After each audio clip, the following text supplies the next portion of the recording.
والصلاة والسلام على سيد الأنبياء والمرسلين محمد وعلى آله وأصحابه أجمعين ومن تبعهم بإحسان إلى يوم الدين. أما بعد، وقال الله تعالى في القرآن المجيد: أعوذ بالله السميع العليم من الشيطان الرجيم، بسم الله الرحمن الرحيم. قل يا عبادي الذين أسرفوا على أنفسهم لا تقنطوا من رحمة الله إن الله يغفر الذنوب جميعا إنه هو الغفور الرحيم.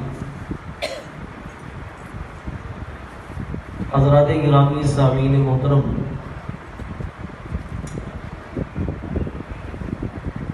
آپ انتہائی خوش نصیب انسان ہیں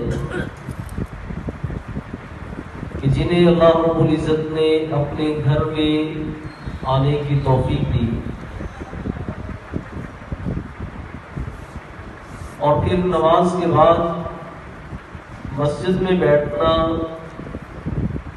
اللہ کی ذکر کی محفل میں شرکت کرنا، یہ ایک ایسا عمل ہے جہاں پر اللہ کے ہاں انسان کی شہرت ہوتی ہے، انسان کے گناہوں کی بخشش ہوتی ہے. وہاں پہ خصوصی طور پر اللہ خالق کائنات نے اس عمل کو انسان کے گناہوں کا کفارہ بنا دیا. آج جو میرا ٹاپک ہے، جو میرا موضوع ہے، موجودہ حالات میں ہر ایک انسان کی ضرورت ہے اور انتہائی اہم ہے. اس کو سمجھنا اور پھر اسے اپنی زندگی میں لاگو کرنا، اسے اپنانا. اگر ہم مسلمان ہیں تو اسے اپنا اوڑھنا بچھونا بنانا انتہائی ضروری ہے. حضرات گرامی، آج کا ٹاپک ایک ایسا عمل ہے، ایک ایسا رویہ ہے اور ایسے جذبات ہیں، اگر یہ انسان میں آ جائے تو سمجھ لیں کہ انسان دنیا میں ناکام ہو جاتا ہے. ہم نے اس کو سمجھنا ہے اور اس کے اسباب کیا ہے اور اس کا علاج کیا ہے. آج ہم نے انشاءاللہ آج کے درس میں اس کو سمجھنا بھی ہے اور اس کے اسباب پہ غور و فکر بھی کرنی ہے اور پھر اس کا علاج اور اسے پھر اپنانا بھی ہے. حضرات گرامی، عمومی طور پر لوگ اسے کوئی اہمیت نہیں دیتے اور اسے کوئی گناہ بھی نہیں سمجھتے، حالانکہ یہ عمل اور یہ رویہ اور یہ طرز زندگی گناہ ہی نہیں بلکہ گناہوں کا بہت بڑا دروازہ ہے. اور خاص طور پہ مسلمان اس میں اتنے انوالو ہو چکے ہیں، اتنے اس میں داخل ہو چکے ہیں اور ہمارے رگ و پے میں یہ رویہ اس قدر جو ہے وہ بس چکا ہے، رچ چکا ہے، ہمیں خبر ہی نہیں. وہ عمل کیا ہے؟ مایوسی. مایوسی جو ہے ہر ایک انسان کے عمل کو اس نے خراب کرتی ہے، اخلاق کو خراب کرتی ہے اور سب سے بڑی جو بات ہے، اس نے اپنے مالک سے جو تعلق ہے نا انسان کا، اس کو کمزور کر دیا. حضرات گرامی، اگر غور و فکر کیا جائے نا، قرآن مجید نے 2 لفظ استعمال کیے ہیں مایوسی کے لیے. نمبر 1 القنوط، نمبر 2 الیاس. قنوط کہتے ہیں کہ انسان اس قدر مایوس ہو جائے اپنے عمل سے، اپنے طرز زندگی سے، اپنے مالک سے، لیکن تھوڑی تھوڑی اس کے اندر رحمت کی امید بھی ہو. اور الیاس جو ہے ایسی نا امیدی کو کہتے ہیں جس میں بالکل اللہ کی رحمت کا تصور ہی ختم ہو جاتا ہے. تو آپ یوں سمجھ لیں کہ القنوت، اللہ فرماتے ہیں لا تقنطوا من رحمت اللہ، میری رحمت سے تم مایوس نہ ہو، نا امید نہ ہو. اور مخاطب کن کو کیا ہے؟ قل یا عبادی الذین اسرفوا علی انفسہم، اے وہ لوگوں جو اپنی جانوں پہ ظلم کر بیٹھے ہو لیکن تم میرے بندے ہو، میرے بندے ہو اور اپنی جانوں پہ ظلم کر بیٹھے ہو. لا تقنطوا من رحمت اللہ، میری رحمت سے مایوس نہیں ہو. لیکن اگر یہ یہاں پر ہم نے اس کو نہ سمجھا، نا امیدی کو ختم نہ کیا، تو پھر آگے والی اس کی جو بدترین شکل انسان کے اندر آ جاتی ہے وہ آتی ہے الیاس. الیاس کا مطلب یہ ہوتا ہے کہ انسان اس قدر نا امید ہو گیا، اس قدر نا امید ہو گیا کہ اس نے اللہ کی رحمت کا ٹوٹلی دامن چھوڑ دیا. اور یہ طرز مسلمانوں کا نہیں ہے، یہ طرز زندگی اور یہ عمل مسلمانوں کا نہیں ہے. اللہ خالق کائنات فرماتے ہیں انہ لا ییأس من روح اللہ الا القوم الکافرون، کہ کافر ہی اللہ کی رحمت سے نا امید ہوتے ہیں، مومن اللہ کی رحمت سے نا امید نہیں ہوتا. حضرات گرامی، آج ہم دیکھتے ہیں انسان جو گناہ کرتا ہے نا، گناہ کے ساتھ نا امیدی آتی ہے. شیطان اسے خوبصورت کرتا ہے، ایک اس نے گناہ کر لیا، دوسرے کو اس نے مزید خوبصورت کر دیا، تیسرے کو اس نے اس سے زیادہ اس کے اندر چاشنی پیدا کر دی، اٹریکشن پیدا کر دی. انسان گناہوں کی دلدل میں پھنستا گیا، آخرکار اللہ کی رحمت سے کہتا اب میرے گناہ معاف نہیں ہو سکتے، میں تو بہت بڑا کیا ہوں، میں نے بڑے بلنڈر میں نے مارے ہیں، میرے گناہ نہیں دھل سکتے. ناامید ہو گئے. بچے تھوڑے سے نافرمان ہوئے اور اس قدر ان کی اصلاح سے نا امید ہو گیا کہ آقنامہ دے دیا، میں بھائی ان کے جب کسی کام کا ذمہ دار نہیں. اخبارات میں اشتہارات دے دیے کہ ان کے میں کسی عمل کا، کسی کارنامے کا، کسی نفع نقصان کا میں ذمہ دار نہیں ہوں، گھر سے نکال دیجیے، چلو میرا دوست نکال. حضرات گرامی، یہ وہ چیزیں ہیں جو جگ بیتی ہے، آپ کو معاشرے میں نظر آ رہی ہیں. اور پھر اصلاح سے انسان دوسرے کی رہنمائی سے بھی مایوس ہو جاتا ہے. یار اسے میں نے 500 مرتبہ نماز کا کہا، نماز پڑھتا نہیں، چلو چھوڑے اس کے حال میں چھوڑے. میں نے تو ان لوگوں کو قرآن سنا کے اخیر کر دیا، لیکن یہ بدلنے کا نام ہی نہیں لیتے. بھائی میرا تمہارے ساتھ کوئی تعلق نہیں، میرا مرنا جینا تم سے ختم ہو گیا. مایوس، حالات سے مایوس، اصلاح سے مایوسی. حضرات گرامی، اللہ خالق کائنات نے قرآن مجید میں اپنے 2 پیغمبروں کا ذکر کیا ہے، اور میں یہ سمجھتا ہوں جب سے اللہ خالق کائنات نے دنیا کو بنایا ہے اور رہتی دنیا تک اتنی بڑی جو ہے وہ مصیبت اور آزمائش کسی انسان پہ نہیں آئی ہوگی جو اللہ کے ایک پیغمبر حضرت یونس علیہ السلام پہ آئی تھی.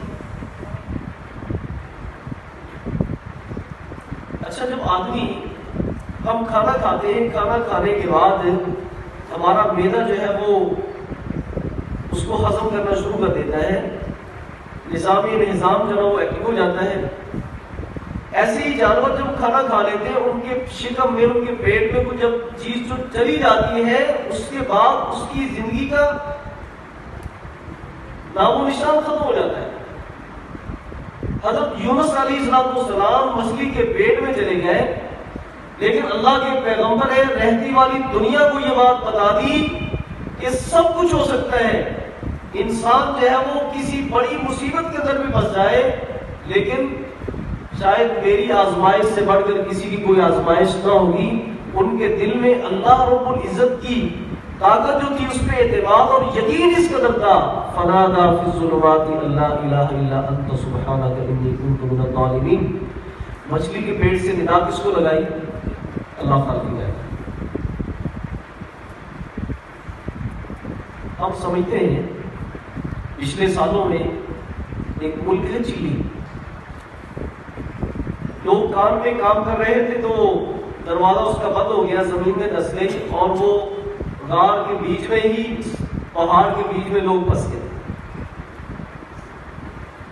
یہ تو دنیا میں پہاڑ ہے جس کو آپ ڈرلنگ کر کے وہاں سے ان کو نکال سکتے ہیں، کسی ذریعے سے ان تک پہنچ سکتے ہیں، لیکن اربوں خربوں کی تعداد میں سمندر میں مچھلیاں، اور پھر آپ پورے سمندر کو سکین کرنا چاہیں تو نہیں کر سکتے، یہ نہیں معلوم کر سکتے کہ کس مچھلی کے پیٹ میں اللہ کے پیغمبر یونس ہے، کس کو پتا ہوگا؟ الا یعلم من خلق، جس ذات نے پیدا کیا نا اس کو پتا ہے،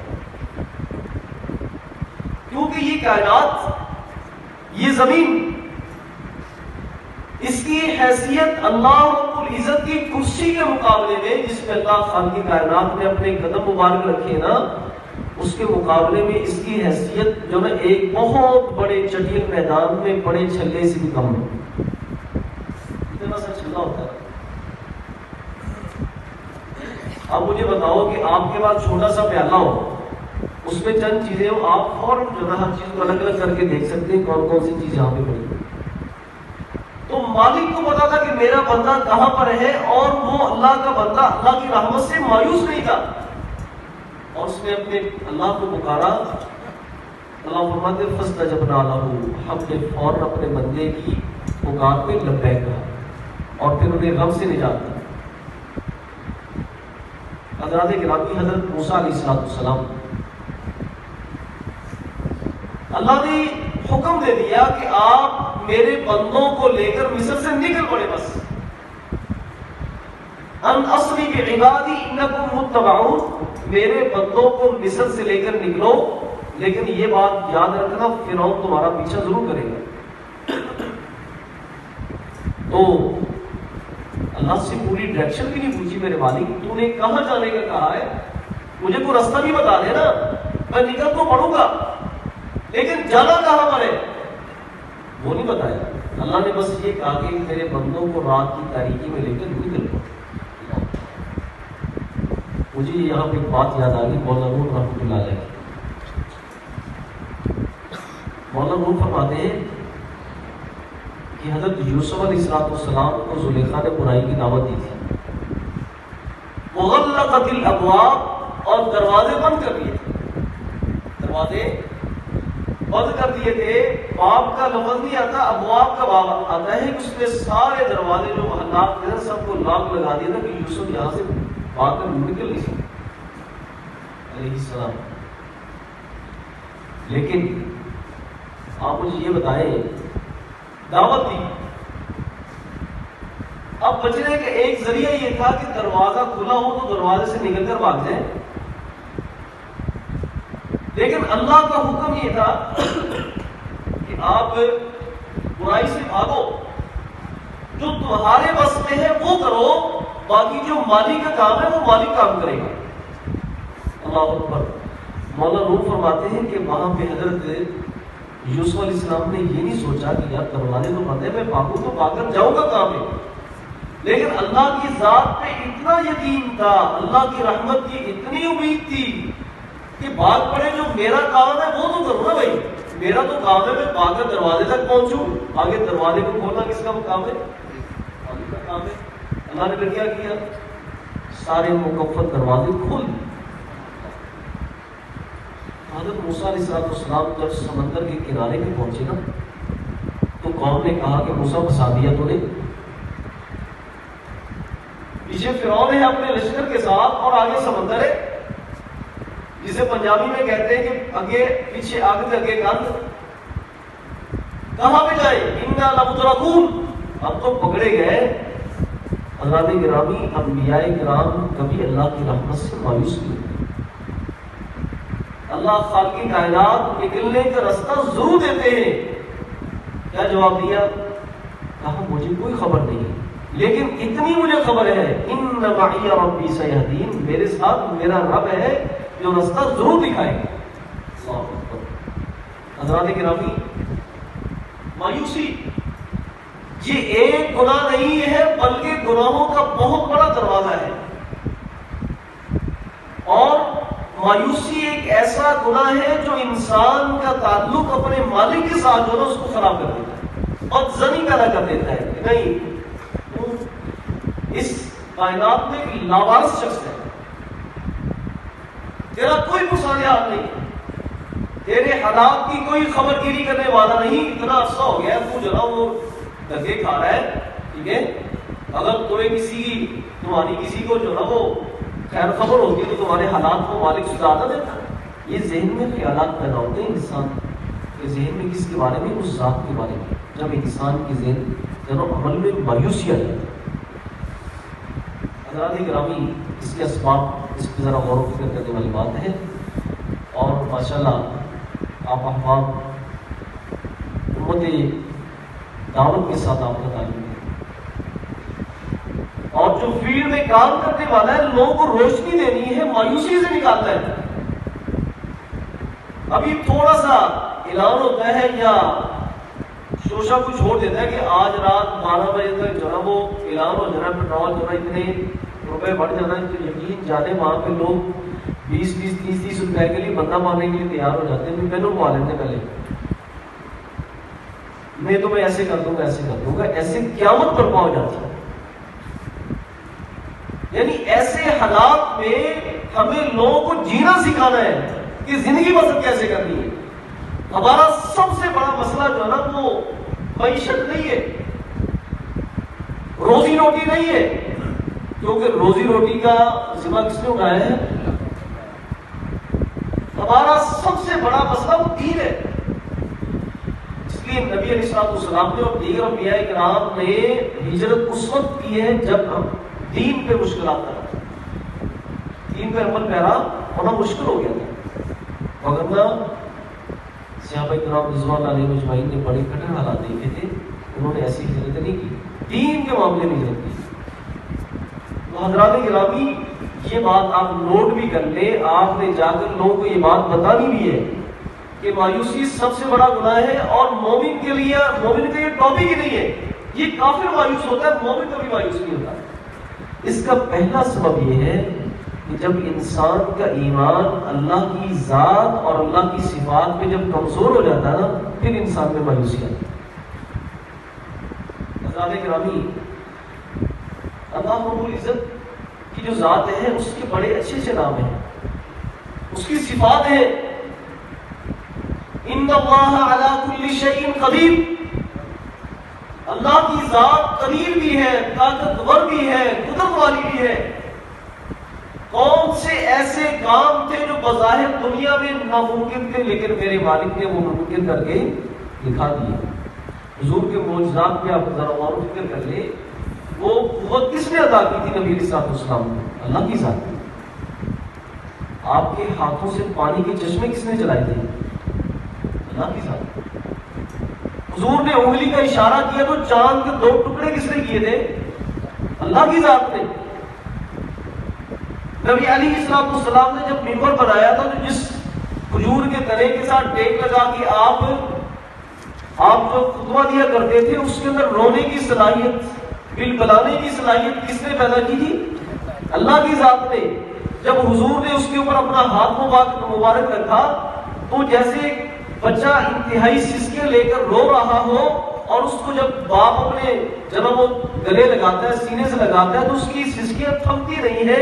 یہ کیفیت اس تنے کے اندر کس نے پیدا کی تھی؟ اللہ کی ذات نے. اور پھر اس مالک نے غار ثور میں اپنے بندے کی جو مدد کی تھی وہ کس نے کی تھی؟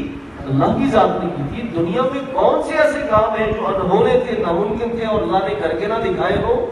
حضرات گرامی, جب اللہ کی ذات کہے قدیر ہے, ہر چیز پہ قادر ہے, تو انسان کو یہ بھی سمجھ لینا چاہیے کہ میرے حالات بدلنے پر بھی میرا مالک کیا ہے؟ قادر. جب اللہ کی یہ صفت انسان ذہن سے نکال دیتا ہے کہ میرا مالک قدیر بھی ہے, تو پھر وہ کیسے والا آگے سوچ سکتا. نمبر 2, شاید انسان اپنے مالک کے بارے میں یہ سوچتا ہو کہ اربوں خربوں انسان اس دنیا میں ہے, اربوں خربوں انسان اس دنیا میں ہے، پتہ نہیں میرے مالک کو میرے حالات کی خبر ہے بھی کہ نہیں؟ کیوں بھائی؟ ہمارے یہاں تو یہ تصور پایا جاتا تھا کہ میرے سے احمد صاحب بات کر رہے ہو اور آپ ہی بات کرنا چاہیں تو مجھے ایک آدمی کی سمجھ لگے گی، دوسرے کی سمجھ نہیں لگے گی. میں کہوں گا بھائی ذرا خاموش ہو جائے، میں پہلے احمد صاحب کی بات سنوں پھر تمہاری سنوں گا. اللہ اکبر. کیا ایسا تصور ہم نے اپنے مالک کے بارے میں سمجھ لیا ہے کہ شاید لائن میں دنیا لگی ہوئی ہے، اللہ فرماتے ہیں پہلے اس کا کام کروں گا پھر کروں گا اس کا، تم ذرا لائن میں رہو، اس وقت تک مصیبت میں پڑے رہو؟ نہیں. اللہ خالق کی کائنات فرماتے میرے بندو، اگر اس کائنات میں کسی درخت کا پتا بھی گرتا ہے تو میں اسے جانتا ہوں. وما تسقط من ورقۃ الا یعلمها ولا حبۃ فی ظلمات الارض رب ولا یابس الا فی کتاب مبین. اس کائنات کے ذرات کے اندر، اس کی اتھاہ گہرائیوں میں کوئی دانہ ہے، خشک ہے یا تر ہے، وہ بھی مالک کے ریکارڈ کا حصہ ہے. تم کیا چیز؟ اللہ فرماتے ہیں تمہارے حالات تو کیا، میں تو تمہارے دل میں پیدا ہونے والے خیالات سے بھی واقف ہوں. انہ علیم بذات الصدور. میری ذات کے بارے میں تم نے کیسا تصور قائم کر لیا کہ میں تمہارے حالات سے بے خبر ہوں؟ یا پھر انسان نے اپنے مالک کے بارے میں یہ سوچ رکھا ہو کہ شاید اللہ کی خزانوں میں کوئی کمی آ چکی ہو، اتنی دیر ہو گئی ہے، اتنا عرصہ ہو گیا ہے، میں جناب وہ ان چیزوں سے محروم ہوں. اللہ اکبر. حضرات گرامی، اگر آپ اس چیز کو سمجھنا چاہتے ہیں نا تو آپ اپنے بچوں میں ذرا غور و فکر کر لیں. آپ ایک چھوٹا سا بچہ ہے، ابھی تک وہ ناسمجھ ہے، اسے خیر کے بارے میں شر کے بارے میں کوئی خبر نہیں، اسے نفع نقصان کے بارے میں کوئی خبر نہیں. وہ آپ سے مطالبہ کرتا ہے کہ میں نے ایک مرسیڈیز گاڑی لینی، مجھے لے کر دو. میں نے اینڈرائڈ موبائل لینا، مجھے لے کر دو. مجھے لیپ ٹاپ مجھے لے کر دو. مجھے فلاں چیز لے کر دو. کہتے ہیں انوکھا لاڈلا کھیلنے کو مانگے چاند. انوکھا لاڈلا کھیلنے کو مانگے چاند. اب باپ سوچتا ہے بھائی یہ چھوٹا بچہ ہے، اب میں نے اس کو گاڑی لے دی، اپنا بھی نقصان کرائے گا، اس کی جان جا سکتی ہے. کہے کہ جب تیرا وقت آئے گا نا، جب تو بڑا ہوگا پھر تمہیں میں لے کر دوں گا.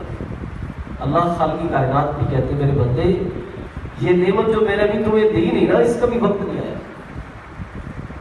وَعَسَىٰ أَن تَكْرَهُوا شَيْئًا وَهُوَ خَيْرٌ لَكُمْ وَعَسَىٰ أَن تُحِبُّوا شَيْئًا وَهُوَ شَرٌّ لَكُمْ. ایک چیز جسے تم پسند کرتے ہو مجھے مل جائے، مجھے اولاد جلدی مل جائے. اللہ فرماتے ہیں تمہارے لیے ابھی اولاد بہتر نہیں ہے، جب بہتر ہوگی اس وقت. اور ایک چیز تو تم ناپسند کرتے ہو وہ تمہارے لیے انتہائی بہتر ہوتی ہے. کہ اللہ یعلم وانتم لا تعلمون. تم ایک محدود علم رکھتے ہو، اللہ کی ذات لامحدود علم رکھتے ہیں. اور پھر ہمیں تو یہ کوئی خبر نہیں کہ اس دیوار کے پیچھے کیا ہو رہا ہے، جب تک ہم دیکھتے نہیں، مشاہدہ نہیں کرتے. لیکن اللہ کی ذات، اللہ اکبر اللہ اکبر. حضرات گرامی، اللہ خالق کی کائنات مجھے جانتا ہے، احمد صاحب کو جانتے ہیں. اور اس کائنات میں آخری فرق جو قیامت سے پہلے پیدا ہوگا اور قیامت قائم ہو جائے گی، اللہ خالق کائنات میں ہر ایک آدمی کے جو حالات ہیں نا، اس کی زندگی میں کتنے نشیب و فراز آئے گی، اس کی زندگی میں کتنا اتار آئے گا، کتنا چڑھاؤ آئے گا، اس کی زندگی میں آزمائشیں کتنی آئے گی، اس کی زندگی میں فقر فاقے کتنے آئیں گے، اس کی زندگی میں جناب و توانائیاں، رعنائیاں اور پھر تمغری خوشحالی کتنی آئے گی. اللہ خالق کائنات نے آج نہیں، زمین و آسمان کی تخلیق سے پہلے فردن فردن اللہ نے سب کے حالات لکھے.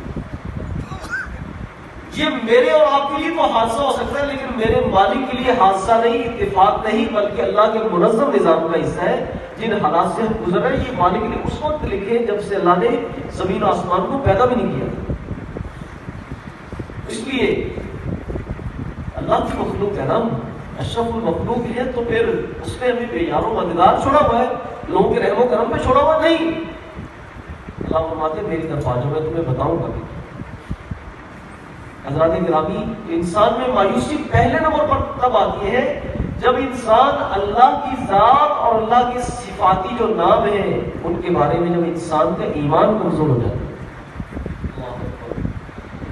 نمبر 2، دوسرا سبب جو بہت بڑا سبب ہے مایوسی کا، وہ کیا ہے؟ الغلو فی الخوف من اللہ۔ بس اوقات انسان گناہ کر کر کے اتنا گناہوں کی دلدل میں پھنس جاتا ہے، اس کا ایک ذہن اپنے مالک کے بارے میں بن جاتا ہے کہ اب میری معافی نہیں ہو سکتی بس۔ اور پھر یہ مایوسی اسے اور نڈر بنا دیتی ہے، اسے مزید ایک مجرم اور سرگنا بنانے کی طرف لے جاتی ہے کہ یار جب میری معافی نہیں، جب لوگ مجھے عزت کی نگاہ سے نہیں دیکھ رہے تو پھر ٹھیک ہے، میں بھی پھر بن کے دکھاؤں گا جو مجھے یہ لوگ دیکھ رہے ہیں، میں بن کے دکھاؤں گا۔ حضرات گرامی، ایسے افراد ماشاءاللہ، آپ نے جس طرح کہا کہ آپ امت دعوت میں سے ہیں، ایسے افراد آپ کو ایک نہیں، آپ کو لاکھوں کی تعداد میں معاشرے میں ملیں گے جو صرف اس بنا پہ سرزنے بنے ہوئے کہ اسے اللہ کی رحمت کی امید کسی نے دلائی نہیں ہے، اور اس کے مسائل کا حل اسے کسی نے بتایا نہیں ہے۔ اللہ اکبر! انسان کتنا عجلت پسند ہے، کبھی اپنی زندگی سے بھی مایوس ہو جاتا ہے، بس میں نے اٹھایا لے رہا ہے۔ کتنے نوجوانوں کو خودکشی کر لیتے ہیں، کتنے لوگ ہیں جو اپنے بیوی بچوں کو قتل کر کے خود بھی خودکشی کر لیتے ہیں، کتنے لوگ ہیں جو اپنی فیملی کے ساتھ بچوں کو اپنے ساتھ باندھ کے نہر میں کود جاتے ہیں، حالات سے جو ہے وہ دل برداشتہ ہو کر۔ حضرات گرامی، جب انسان کے دل میں اللہ کا خوف حد درجے کا بیٹھ جائے اور اس کی رحمت کی امید نہ ہو تو پھر انسان کیا ہے؟ انتہائی مایوس ہو کر انتہائی گناہوں کی دلدل میں پھنس جاتا ہے۔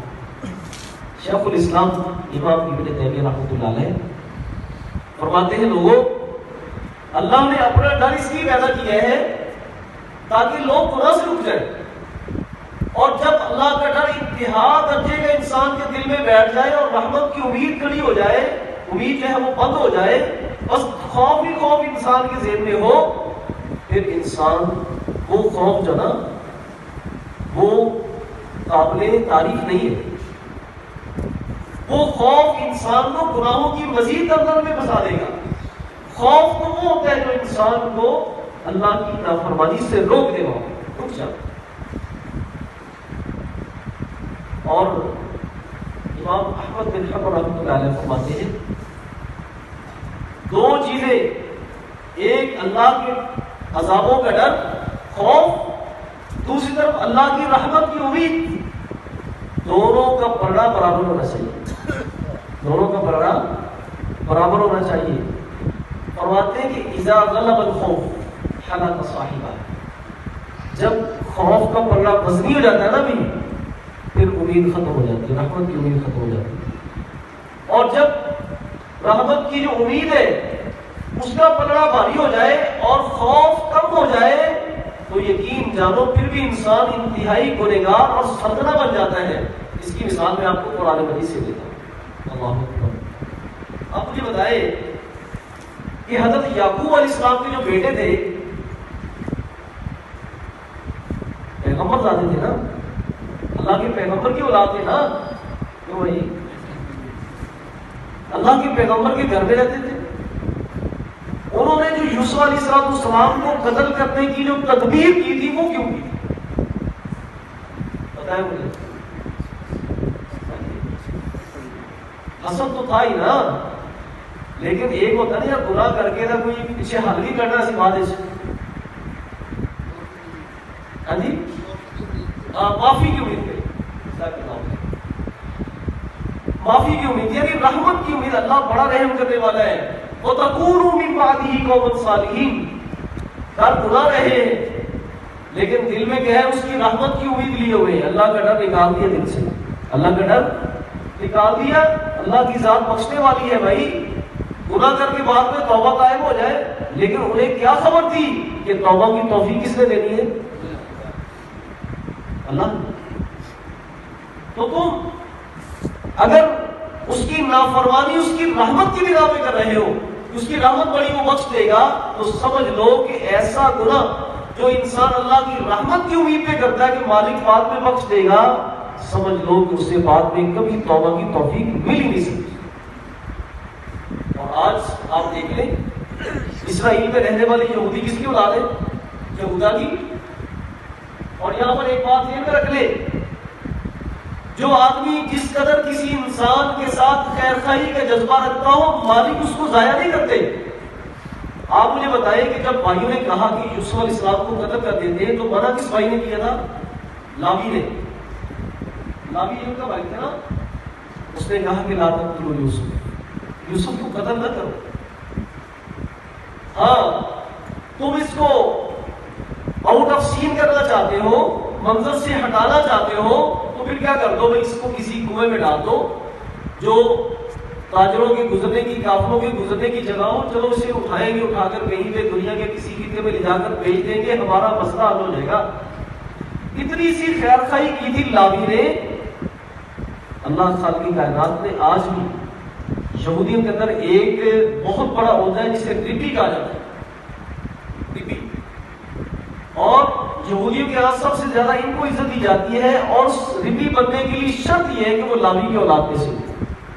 لاوی کی یعنی جو باپ آبا و اجداد کی نیکی ہوتی ہے نا، اس کا فائدہ نسلوں کو پہنچتا ہے. آبا و اجداد کی نیکی ہوتی ہے نا، اس کا فائدہ نسلوں کو پہنچتا ہے. اور جو آبا و اجداد کے گناہ ہیں ان کی سزا بھی نسلوں کو ملتی ہے. اللہ نے ان کی نسل کو مغضوب علیم قرار دے دیا، کسی کو بندر بنا دیا، کسی کو خنزیر بنا دیا، جنہوں نے گناہ اس بنا پہ کیا تھا کہ بعد میں توبہ کر کے جناب وہ نیک بن جائیں گے، آج تک نیک نہیں بن سکے. حضرات گرامی، اس بات کو سمجھنا انتہائی ضروری ہے. انسان کے دل میں اللہ کا خوف وہ ہو جس کی بنا پہ انسان گناہ سے بچ جائے، اور انسان کے دل میں اللہ کی رحمت اس قدر ہو کہ گناہ کی طرف لے کر نہ جائے بلکہ نیکی میں مزید شوق پیدا کرے. تو انسان میں مایوسی تب آتی ہے جب انسان کا جو خوف اور اللہ کی امید، رحمت کی امید کا لیول جو ہے نا وہ اپ ڈاؤن ہوتا ہے نا، جب پھر یہ مایوسی آتی ہے. جب دونوں پلڑے برابر ہونا پھر کیا ہوتا ہے؟ اللہ کا ڈر بھی غالب رہتا ہے، گناہ سے بچتا رہتا ہے، اللہ کی رحمت کی امید میں انسان نیکی بھی کرتا رہتا ہے. نمبر 3، حضرات گرامی، مایوسی معاشرے میں تب پھیلتی ہے جب لوگ برے لوگوں کی صحبت میں بیٹھتے ہیں. مصاحبۃ الیائسین، جب انسان برے لوگوں کی محفل میں بیٹھتا ہے، وہ چھڑ یار نمازاں جڑی پڑھے تھے پڑھتے انہوں نے کیسے، ان کے حالات ایسے ہیں، فلاں تو پڑھ کے یہ کرنا.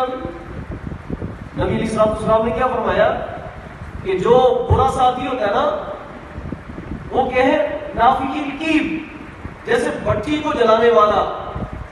جب آپ بھٹی جلانے والے کے پاس جائیں گے، فرمایا کہ اما ان یحرق ثیابک، یا تو تمہارے کپڑے جلا دے گا. کپڑے جلانے کا مطلب یہ ہوتا ہے، کپڑے کے انسان کے عیبوں پہ پردہ ڈالتے ہیں. اگر میرے جسم میں کوئی عیب ہے تو آپ اسے دیکھ نہیں سکتے جب تک اللہ نے مجھے یہ نعمت دی پڑتی ہے. ایسے جب کپڑے جل جائے تو مسئلہ آپ کی عزت داؤ پہ لگے. وہ برا ساتھی تمہاری عزت کے در پہ ہے، یا اس کے پاس جائیں گے اس سے بدبو ہی آئے گی، خوشبو نہیں آ سکتی. تو حضرات گرامی، آپ آگے جا کر جب اس کا حل، مایوسی کا علاج جب آپ سنیں گے، آپ کو پتہ چل جائے گا کہ کن کی صحبت اختیار کرنی چاہیے. تو انسان کے اندر اگر یہ کیفیت ہے، اللہ کی ذات کے بارے میں مایوسی ہے، تو نیک لوگوں کی صحبت اختیار کی جائے، برے لوگوں کی صحبت کو چھوڑ دیجیے. نمبر 4، 5 سبب ہے 4. نمبر 4، ہماری نظر بڑی محدود ہے، اور انسان مسلمان جو ہے وہ صرف اسباب تک اپنی نظر نہ رکھے بلکہ مسبب الاسباب تک نظر اپنی لے جائے. ایک انسان ہے، اس کو اولاد نہیں مل رہی، اللہ نے اولاد نہیں دی. ڈاکٹر کہتے ہیں کہ آپ کے اندر یہ کمی ہے یا آپ کی اہلیت کے اندر یہ کمی ہے، اس بنا پہ آپ کو اولاد نہیں مل رہی. انسان سمجھتا پتہ نہیں یہ کمی کوتاہی کب دور ہوگی تو پھر چلو مجھے یہ چیز اولاد ملے گی. بس کسی پہ اپنی توجہ رکھ لیتا ہے اور اس کی نگاہ صرف اسباب تک ہے، مسبب الاسباب تک نہیں. مایوسی انسان میں تب آتی ہے جب انسان اسباب کو اپنے رب کے ساتھ نہیں جوڑتا، جب انسان مسبب الاسباب تک پہنچ جائے گا، دنیا سے مایوسی ختم ہو جائے گی۔ اللہ اکبر۔ مجھے بتائیں زکریا علیہ السلام کو اللہ نے اولاد کب دی تھی؟ دنیا کے ظاہری اسباب سارے ختم ہو چکے تھے، جب اللہ نے بشارت دی میرے والد کیسے مجھے بچہ مل سکتا ہے، واشتعل الرأس شیبا، میرا سر تو چٹا سفید ہو چکا ہے، وامرأتی عاقر، میری جو بیوی ہے وہ بانجھ بن کے انتہا کو پہنچ چکی ہے۔ کہا زکریا کیسی سوچ ہے تمہاری، قد خلقتک من قبل، اپنی تکلیف پہ ذرا غور کرنا، میں نے جب تمہیں پیدا کیا تھا ولم تک شیئا، اس سے پہلے تیرا نام و نشان دنیا میں نہیں تھا، میں نے تمہیں وجود بخشا ہے تو تمہیں اولاد نہیں دے سکتا۔ اللہ اکبر۔ پھر اللہ نے سوکھی ٹہنی پہ پھول لگا دیے، اللہ نے خشک ٹہنی پہ پھول لگا دیے۔ تو حضرات گرامی یہ جو گھرانہ تھا جن کو اللہ نے اپنی نعمتوں سے نوازا، اللہ خالق کائنات فرماتے انہم کانوا یسارعون فی الخیرات وَيَدْعُونَنَا رَغَبًا وَرَهَبًا وَكَانُوا لَنَا خَاشِعِينَ۔ یہ گھرانہ تین کام کرتا تھا، جن کو اللہ نے ایسے حالات میں نعمتیں عطا کی تھی، ان نعمتوں کا ظاہری طور پہ ایک بھی سبب موجود نہیں تھا۔ ایک کام تو یہ کرتے تھے کہ نیکی کے کاموں میں ایک دوسرے سے آگے بڑھ کر حصہ لیتے۔ نمبر دو، ان کے دل میں ہماری رحمت کی امید اور اس کا شوق بھی تھا، اور ہم سے ڈرتے بھی تھے۔ وَقَالُوا لَنَا خَاشِعِينَ، اور تیسرے نمبر پہ ہمارے سامنے جھک کے رہنے والے لوگ تھے، اللہ نے ہم نے ان کو تب یہ نعمت عطا کی۔ حضرات گرامی انسان مایوس تب ہوتا ہے کہ جب انسان کی نگاہ صرف کیا بھی سبب تک ہے، بس یہ سبب بنے گا، بادل آئیں گے تو بارش ہوگی، مگر بارش نہیں ہو سکتی۔ اور انسان کے ذہن میں یہ بات نہیں آتی کہ بادلوں کو لانے والی کون سی ذات ہے۔ اللہ اکبر۔ حدیث میں آتا ہے، انس رضی اللہ عنہ روایت کرتے ہیں کہ حضور خطبہ دے رہے تھے، ایک دیہاتی آدمی سامنے والے دروازے سے گزار ہوتا ہے۔ عرض کیا رسول اللہ صلی اللہ علیہ وسلم، حلقت الاموال والمواشی وانقطعت السبل، قحط سالی پڑ چکی ہے، بارش نہیں ہو رہی، لوگوں کے قافلے جناب وہ رک چکے ہیں، مال مویشی ڈنگر مر رہے ہیں، جس طرح آج 40 سال میں ہو رہا ہے۔ اللہ اکبر۔ آپ اللہ سے دعا کریں کہ اللہ خالق کائنات ہمیں باران رحمت عطا فرمائے۔ حضرات گرامی اگر ان لوگوں کی نظر جو ہوتی ہے نا صرف بادلوں پر ہوتی تو روزانہ موبائل سے جب دیکھتے کہ آج فیصل آباد سٹی کا ویدر کیا ہے، موسم کون سا ہے، بادل کب ہو رہے ہیں، پھر ہم بتاتے بھی موسمیات والے بتا رہے ہیں کہ اگلے ہفتے بارش ہوگی، ہوتی نہیں۔ تو نبی رحمت صلی اللہ علیہ وسلم نے اس دنیا کو اپنے مالک کے ساتھ جوڑا، اپنے ہاتھ اس ذات کے سامنے اٹھا دیے، اللہم اغثنا اللہم اغثنا۔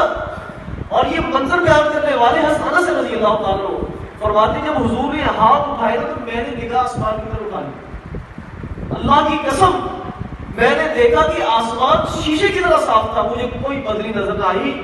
حضور نے ہاتھ اٹھائے تو ایک اچانک ایک بدلی پیچھے سے نمودار ہوتی ہے، اور میں اسے دیکھتا رہا، دیکھتے دیکھتے کہ وہ آسمان کے درمیان میں آ گئی اور وہاں پہ آ کر پھٹ گئی، چھوٹے چھوٹے اس کے ٹکڑے پھیل گئے، اور میں نے دیکھا کہ وہ ٹکڑیاں بعد میں کالی گھٹائیں بن کر جو ہے چھا گئی، اور میں نے بادلوں کو دیکھا جس طرح کالے پہاڑ ہوتے ہیں۔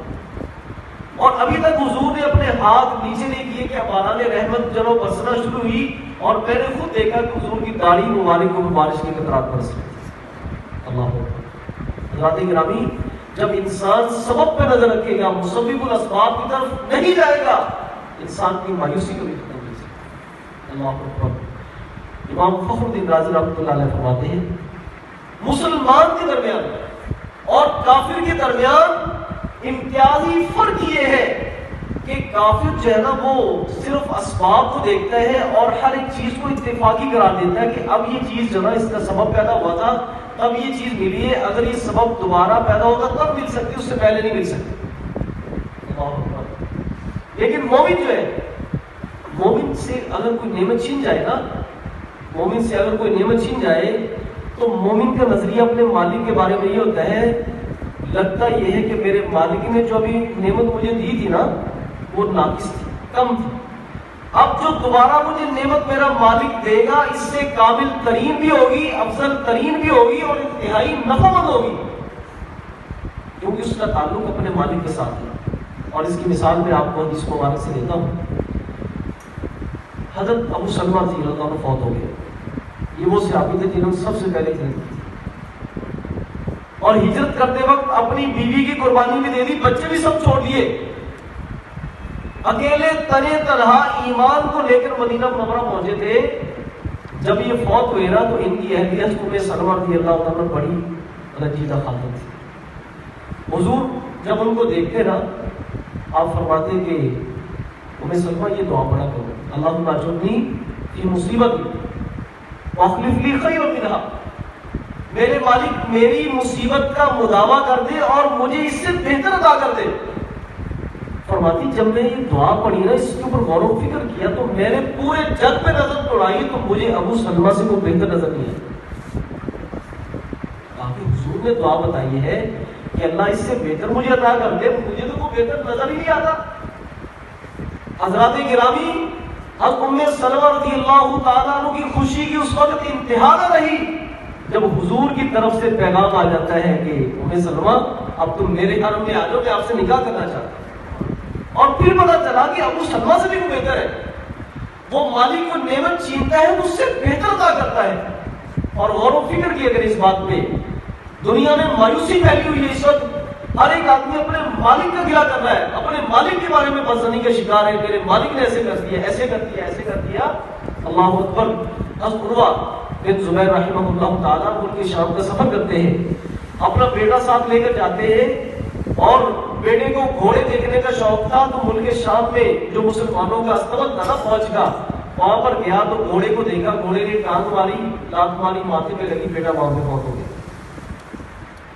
حضرت عروہ بن زبیر جو حضرت ابوبکر صدیق رضی اللہ عنہ کے بھانجے سیدہ عائشہ رضی اللہ عنہ کے جناب ان کے بھانجے ان کی جناب ان کی بہن اسما کے بیٹے حضرت عروہ حضرت زبیر کے بیٹے حضرت ابوبکر صدیق رضی اللہ عنہ کے نواسے، ان کو کسی کیڑے نے کاٹ لیا ٹانگ پر اور ٹانگ اتنی خراب ہوئی کہ ٹانگ کٹ گئی۔ ایک ہی وقت میں ٹانگ کٹ گئی، ایک وقت میں بیٹا دنیا سے چلا گیا، اور ہے بھی کیا دیار غیر میں ہے، مسافر ہے، سفر کے اندر یہ صورتحال پیش آ گئی۔ اللہ اکبر۔ بیٹا بھی لایا گیا اور کٹی ہوئی ٹانگ بھی ان کے سامنے لائی، اپنے مالک کا کوئی گلہ نہیں کیا، زبان سے کیا الفاظ نکالے، اللہم لک الحمد فی الاولی ولک الحمد فی الاخرہ، میرے مالک پہلے بھی تیری تعریف تھی، اب بھی تیری تعریفات ہیں۔ کیوں؟ اور یہ جو نظریہ دیا نا عروہ بن زبیر نے، ذرا اسے ہم ذہن میں رکھا کریں، کبھی مایوسی نہیں آئے گی زندگی میں۔ عرض کی میرے مالک اللہم کانت لی ابناء اربع، میرے مالک میرے 4 بیٹے تھے، اخذت منی واحدا، ابھی تو تو نے ایک بیٹا لیا، میرے پاس 3 باقی ہے، میرے پاس 3 باقی ہے، جو نعمت تو نے لی ہے وہ کم ہے، جو میرے پاس چھوڑی وہ تو بہت زیادہ ہے۔ اللہم کانت لی اعضاء اربع، میرے مالک میرے 2 ہاتھ تھے، 2 پاؤں تھے، ابھی تو تو نے ایک لیا ہے، جو لیا ہے وہ ایک ہے، جو میرے پاس ہے وہ 3 ہے۔ اللہم لک الحمد فی الاولی اللہم لک الحمد فیما اخذت، میرے مالک جو تو نے لے لیا اس پر بھی تیری تعریف، اور وَلَكَ الشُّكْرُ فِيمَا أَبْقَيْتَ، اور تیرا میں شکر ادا کرنا چاہتا ہوں جو نعمتیں تو نے میرے پاس باقی رکھی۔ حضرات گرامی، اس مسبب الاسباب پہ نظر ہو تو انسان کبھی مایوس نہیں ہوگا۔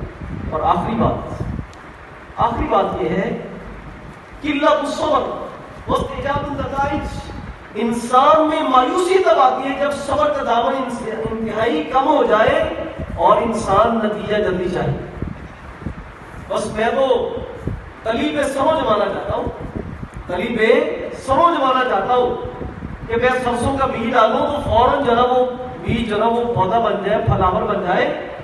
میں تو کہتا ہوں ادھر دعا کروں ادھر میری دعا پوری ہو جائے۔ اللہ اکبر۔ حضرات گرامی، نہیں، جو میں نے پہلے بات کی تھی نا، انسان بچہ اپنے باپ سے کہتا ہے مجھے یہ دے دو، فلاں چیز دے دو، باپ کہتا ہے بیٹا تمہارے لیے یہ چیز بہتر نہیں ہے، ابھی انتظار کرو، بڑے ہو جاؤ گے سب کچھ دے دوں گا۔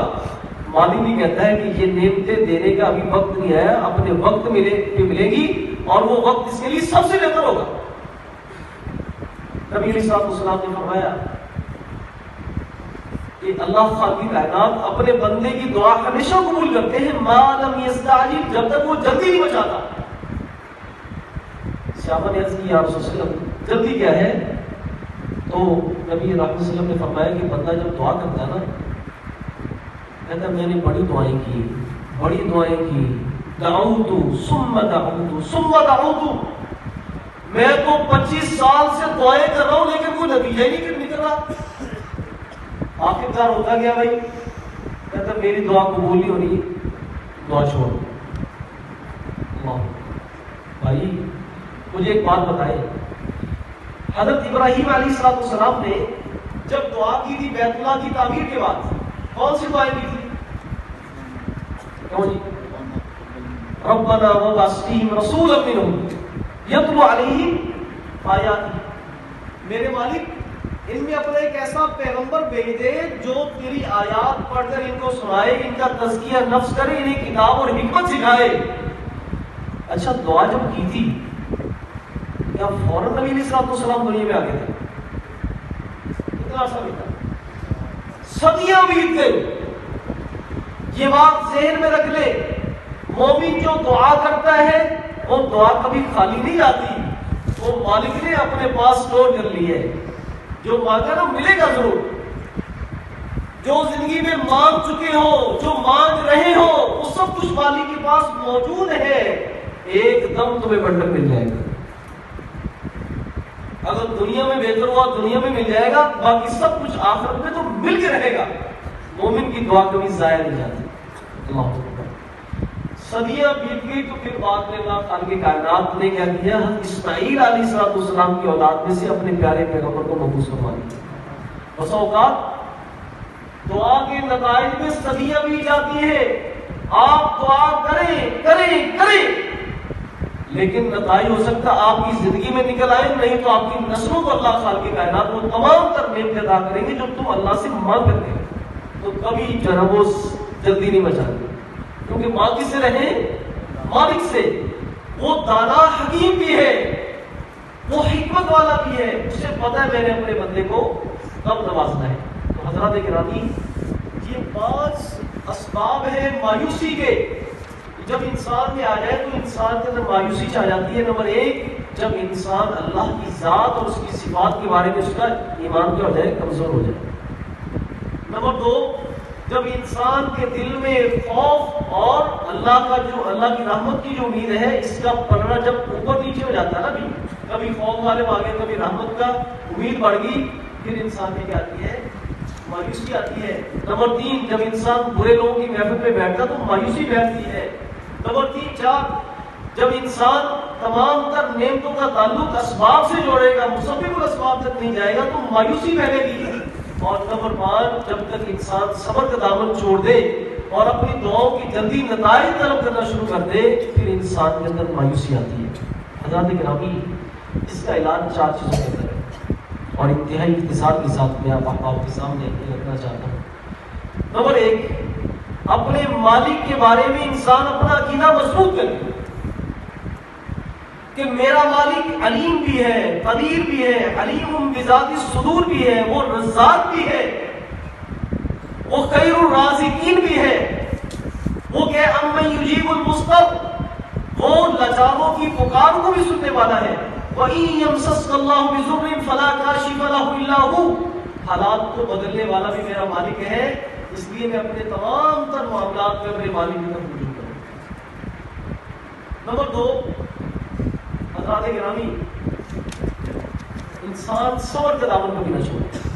نبی رحمت صلی اللہ علیہ وسلم نے فرمایا اللہ نے اپنے بندوں کو بہت عنایات دی ہے، بہت نعمتوں سے نوازا ہے، لیکن آج تک صبر جیسی نعمت کا کوئی مقابلہ کر ہی نہیں سکتا۔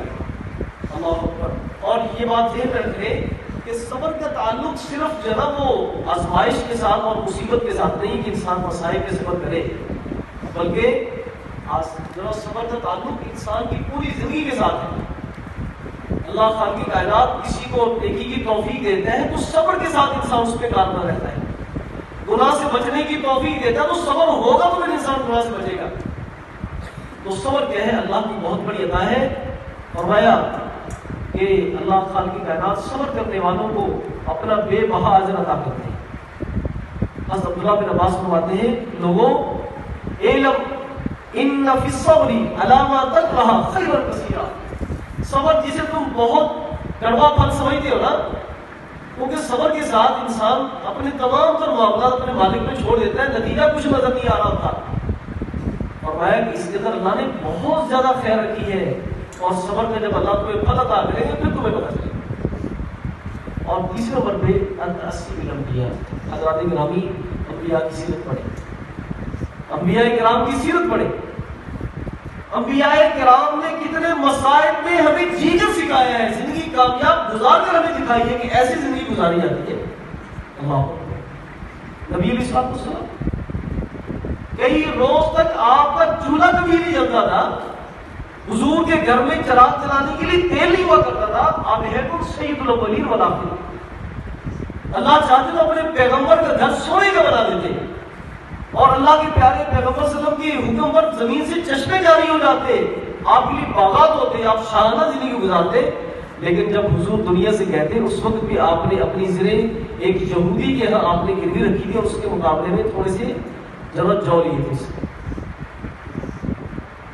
آپ اندازہ کر سکتے ہیں کہ انبیاء کرام نے کیسی زندگی گزاری ہے، نبی علیہ السلام نے کیسی زندگی گزاری ہے۔ اگر آپ کو میں واقعات سنا دوں انبیاء کرام کی تو وقت بہت کم ہے، اور آپ دنگ رہ جائیں گے کہ انبیاء کرام نے کن حالات میں صبر کر کے دکھایا۔ نمبر ایک، اللہ کی ذات اور اس کی صفات میں ایمان مضبوط۔ نمبر دو، صبر کا دامن نہ چھوڑا جائے۔ نمبر تین، انبیاء کی سیرت کو پڑھا جائے، اور نبی علیہ السلام کی سیرت کو خصوصی طور پہ پڑھا جائے، پھر انسان کو دنیا میں جینے کا رنگ ڈھنگ آتا ہے، ورنہ انسان کو تک مایوسی پھیل جائے گی۔ اور آخری بات یہ ہے صحبت العلماء، علماء کی صحبت میں بیٹھا ہے۔ میں نے آپ کو درس کے شروع میں بات کی تھی، جو علماء ہیں وہ لوگوں کو روشنی دیتے ہیں، روشنی۔ کسی نیک آدمی سے عبادت گزار کے پاس بیٹھے آپ کو وہاں سے نیکی کا ایک رستہ تو ملے گا، لیکن جو اصل روشنی ملتی ہے وہ علماء کے پاس ملتی ہے۔ آپ مجھے بتائیں، وہ شخص جس نے 100 جمع 99 قتل کر لیے تھے، 99 قتل کرنے کے بعد اس کے دل میں ایک تڑپ پیدا ہوئی کہ میرے جو میں نے گناہ کر چکا ہوں نا، میرا کیا بنے گا؟ یعنی توبہ کی ایک دل میں رغبت پیدا ہوئی تھی، لیکن اس اپنے مسئلے کا حل نظر نہیں آ رہا تھا۔ تو سب سے پہلے ایک راہب کے پاس گیا، ایک عبادت گزار کے پاس گیا، بھائی میرا یہ مسئلہ ہے، میں نے 99 قتل کیے ہوئے ہیں، میری کوئی توبہ شبہ ہو سکتی ہے؟ اس نے کہا ہاں تیری توبہ، یہ ایک قتل کر لے تو جہنم واجب ہو جاتی ہے، تو 99 قتل کیتے نے، اب تیری کوئی توبہ نہیں۔ اللہ اکبر۔ میں نے کہا تھا نا کہ مایوسی گناہوں کا دروازہ کھول دیتی ہے۔ یہ شخص مایوس ہو گیا، اور مایوسی کے بعد اس نے پھر کوئی نیکی نہیں کی، اس نے پھر سیجری مکمل کر دی تھی۔ 100واں قتل بھی اس نے اسی کا کر دیا تھا جس نے مایوسی پلائی تھی، اس عالم کو، اس عبادت گزار کو قتل کر کے اس نے 100 قتل پورے کر دیے۔ اس کے بعد اپنے دوستوں سے پوچھا، یار میرا یہ مسئلہ ہے، میں کس سے اپنا حق طلب کروں؟ انہوں نے کہا کہ فلاں ایک عالم ہے، اس کے پاس ہے۔ عالم نے پھر حل بتایا۔ وہ حل یہ تھا، جس سوسائٹی میں، جس معاشرے میں، جن یاروں میں تو رہتا ہے نا، اس کو چھوڑ دے، یہ محلہ چھوڑ دے، یہ بستی چھوڑ دے، فلاں بستی میں چلا جا، وہاں پہ نیک لوگ رہتے ہیں، وہاں پہ جا تیری زندگی بدل جائے گی۔ اللہ اکبر۔ ایک عالم نے روشنی دکھائی تھی، ایک عالم نے روشنی دکھائی، اور بھی یہ شخص نے سفر شروع کیا، ابھی تک اس بستی کے قریب نہیں پہنچا تھا بلکہ دور تھا، اور جس بستی گنہگار بستی سے نکل کے گیا تھا اس کے قریب تھا، اور نیک لوگوں کی بستی سے دور تھا۔ رستے میں موت آ جاتی ہے، لیکن زندگی کا آخری عمل بڑا قیمتی تھا۔ اس مبارک میں آتا ہے جب اس پہ موت آنے لگی نا، موت کی بے ہوشیت آ رہی تھی، اس وقت بھی اس کے ذہن میں یہ بات تھی کہ میں انشاءاللہ پہنچ جانا جیسے مرضی ہو۔ وہ صدری، اپنے سینے کو گھسیٹ رہا تھا اس بستی کی طرف۔ والد نے کہا میرے بندے تو نے اپنا کام پورا کر دیا، اب میرا کام ہے. اللہ فرماتے ہیں ابن آدم لو بلغت ذنوبک عنان السماء، اگر تیرے گناہ آسمان کے کناروں تک ذرا پہنچ جائے، زمین کا کوئی ذرہ بھی خالی نہ رہ جائے تیرے گناہوں سے، شرط یہ کہ تو نے میری ذات کے ساتھ شرک نہ کیا ہو، غفرت لک ولا ابالی، میں تمہیں بخش دوں گا، بلکہ تیرے گناہوں کو نیکیوں میں بھی تبدیل کر سکتا ہوں، مجھے کسی کی پرواہ نہیں. تو عالم نے روشنی دکھائی، فرشتے آ جاتے ہیں، جنت والے بھی جہنم والے بھی. مالک نے کرم یہ کیا کہ اس بستی کی طرف جو مسافت تھی اس کو سکیڑ کر کم کر دیا، اور فیصلہ اسی بھی ہو گیا کہ جس بستی کے قریب ہے نا اس کی وہ روح لے کر چلے جائے. اللہ خالق کائنات نے 100 آدمیوں کے قاتل کو جنت کا وارث بنا دیا ایک عالم کی صحبت کے ساتھ. اللہ کلامی، اللہ سے دعا ہے کہ اللہ خالق کائنات مجھے اور آپ کو عمل کی توفیق نصیب فرمائے. اور میں نے یہ ٹاپک اس لیے اختیار کیا ہے کہ آج یہ ٹاپک ہر ایک انسان کی ضرورت ہے، اور آپ احباب ماشاء اللہ امت دعوت ہے، دعوت و تبلیغ کے لیے نکلیں گے، لوگوں کو یہ مسائل بتائیں، ان کو حل بتائیں، اللہ کی رحمت کی امید ان کے دل کے اندر پیدا کریں. نہیں دنیا کے اندر جو کچھ مرضی ہو جائے، اللہ خالق کائنات نے اس کا حل اپنی شریعت میں دین میں رکھا ہوا ہے. مایوس ہونے کی ضرورت نہیں ہے، ذرا تمہاری ڈائریکشن درست ہونی چاہیے، علماء کی طرف آپ رخ کریں، انشاءاللہ العزیز آپ کے مسائل کا حل موجود ہے. اللہ خالق کائنات مجھے اور آپ کو مایوسی سے بچا لے اور اپنی رحمت کی امید میرے اور آپ کے دل میں جاگزی کر دے. سبحان اللہ و بحمدہ، اشہد ان لا الہ الا انت،